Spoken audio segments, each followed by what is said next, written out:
Happy May. Happy May, everyone. May 1st today, right? Yep, May 1st. Coming in hot with a May challenge. Welcome, everyone. My name is Ed. This is Elizabeth. If you're new to the channel, welcome to the channel. And we're all about making healthy lifestyle choices and small, modest changes that we can make on a day-to-day basis that has just compounding interest for our health in the long term. But so tell me, what's going on next week? We have a little May challenge. What's the first week about? May challenge. So next week, week 1, is all about your DEXA discovery. That's right. Because May is all about getting our bones strong and healthy. Yeah, we're continuing that conversation. We've been talking about that. Exactly. April, May, June. We're just taking that chunk and just really dedicating that to bone health. Correct. Because oftentimes, Elizabeth and I are both physical therapists, and a lot of times in our practice, people don't realize they have a bone density issue, and unless sometimes, unfortunately, they fall and they break something to get an X-ray, the doctor's like, "Wow, okay, unfortunately, you have osteopenia or osteoporosis," and so osteoporosis has kind of been dubbed the silent killer sometimes because we don't know it's an issue sometimes until it's too late. So this first week, what we're going to talk about is a DEXA discovery, and basically talking about whether or not you should get a DEXA to kind of get an idea of where you're at. And so if you look at the numbers, usually they'll say that men shouldn't get a DEXA until you're about 70, and women shouldn't get one until you're about 65. But Elizabeth, how old are you? 54. And you just had one, right? I did. I had a DEXA maybe a month and a half ago. Okay. So can you talk about why you had one at 54 when the literature says you're not really supposed to get one until you're 65, or you don't have to get one until you're 65?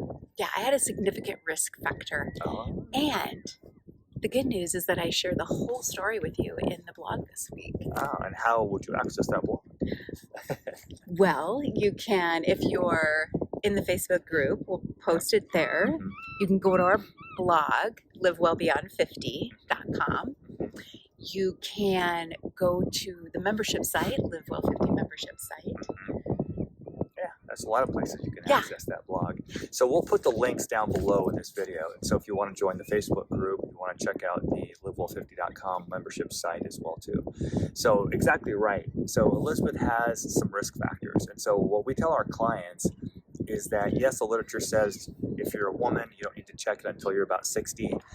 But if you have risk factors, you may want to get it done a lot sooner. Being 54, the medical system it's not on their radar to ask you about things. Even risk factors don't seem to be on their radar. And it's certainly not on insurance companies' radar. And so you might have a little friction in getting an authorization for that. Not only from your doctor, they'll be like, "Why are you doing this?" And then you just need to go well informed. Take some information, do your own research, listen to what we have to say, and then I give you the steps to go through. And once you get through that friction of kind of like, okay, I'm younger than 65, it's so easy and it's the fastest thing. Like the whole process took me 5 minutes. So it's just getting through a little bit of that friction to actually get the authorization in hand and get there. And even if your insurance company doesn't cover it, it's a fairly inexpensive procedure, and it's a simple procedure. Yep, and then all this week we'll be posting at the Facebook group. And so make sure you come over to the Facebook group and we'll talk about, number one, why it's important to have the DEXA done at the same location if possible. What are some of the risk factors? And if you are less than 60 and a female, or even male less than 70, should I get a DEXA or not? And we'll talk about that because I'll give you a little preview. I have a patient of mine that unfortunately has had asthma and breathing issues for most of his adult life.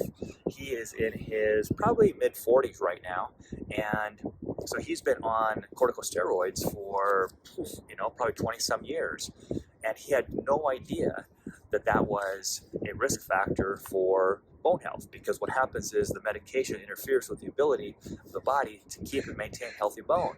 And he's an athlete, mountain bikes, but we started talking about it because this is the second time he's broken his clavicle. And he's like, God, it's kind of a running joke that every time I fall, I break something. And then that kind of set something off in my head to say, So we started talking about risk factors. Long story short, he had to talk his doctor into the bone scan because, once again, like Elizabeth said, the insurance company said, no, you're only 40 something, you don't need a bone scan right now. But he outlined his risk factors. The doctor said, oh yeah. Another reason why we need to all be the CEO of our own health. And we obviously all need doctors. Doctors are amazing, but everyone's busy. And so we have to take the time to educate ourselves and really be a proponent for our own health, especially going forward. So he turns out he has osteopenia, and he's just a hair away from osteoporosis. And so it's kind of changed his whole outlook. And it's something that he's like, well, thank goodness that we did this now rather than waiting for another 25 years of this continued bone loss. And so we'll talk about that. We'll also talk about how often you should have a bone scan done. It's important to get that first DEXA scan, but the second one is even more important because then it gives us a couple line items. So then we can tell, are we actually increasing bone density? Are we dropping at what's considered a normal rate of maybe 1% or something a year? Or are we dropping at a greater rate that we need to make some different interventions? And so it's really important to get that baseline and then also the second one. And if you have any questions, you can ask us down below, but most of the interaction is going to happen at the Facebook group, and so we hope to see you there. Yes, and also just to put a little bug in your ear, in June is when we kind of wrap up the whole bone health concept that we've been focusing on for the past, at that point it'll be 3 months. We have a guest collaborator that she's a naturopath. She's going to be talking about nutrition, micronutrients, so much good information there. And then also our deep dive, our Live Well 50 deep dive, which is for members only. That is going to be about interpreting my DEXA and interpreting yours. You bring your DEXA to our Zoom, and if you want it to be interpreted, we will do that for you and help you kind of have a plan. How am I going to approach this now? What do I do now with this information? So stay tuned for the date, the time for that Zoom. And if you're not a member, go over to the membership site. There's a 7-day free trial. There's so much content on there. And so just the deep dives and that sort of personal interaction where we can kind of customize and personally help you. I mean, that's only one aspect of the membership. I think you'll be amazed at how much content is over there. Exactly. And we do, for members only, we do coaching calls, PT tele sessions, just to try to get people on the right track. And so, yeah, it's all about taking small steps, guys. Small steps every single day that really make a difference in the long term.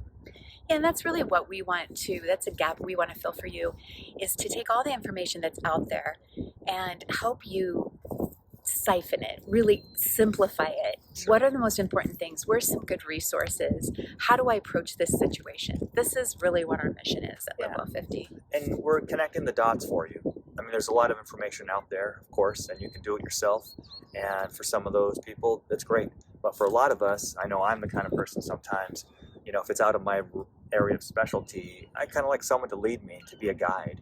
And that's how we think about, we don't know everything, but we're learning along the way. We're both in our 50s, and so we want to, age as healthy and strong as we can.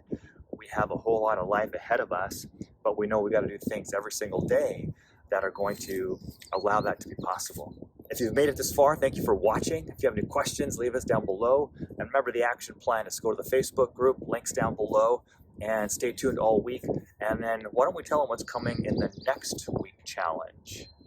Oh, we're talking about micronutrients. Exactly, micronutrients. And so we'll talk about the role of calcium, vitamin D, also K2, and just some things that we need to kind of put together that maybe we haven't necessarily thought about.